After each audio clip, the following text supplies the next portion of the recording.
Hello everyone! Today, I'll show you the complete process of assembling a door panel using fiberglass profiles. First, secure each component.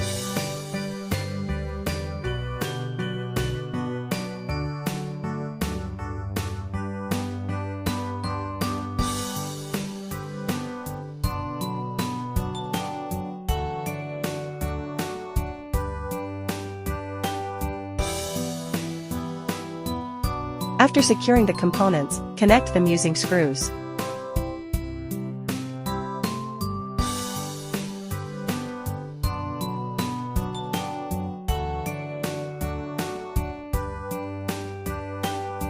Turn the door panel over to connect the other side.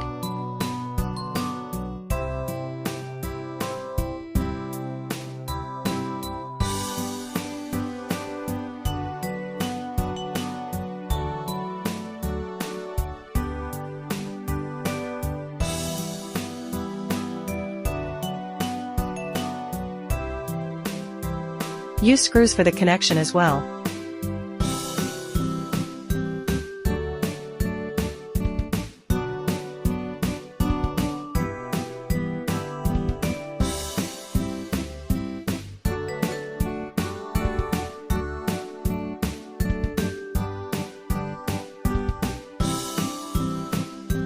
After assembly, it will be handed over to other craftsmen for sanding and hardware installation.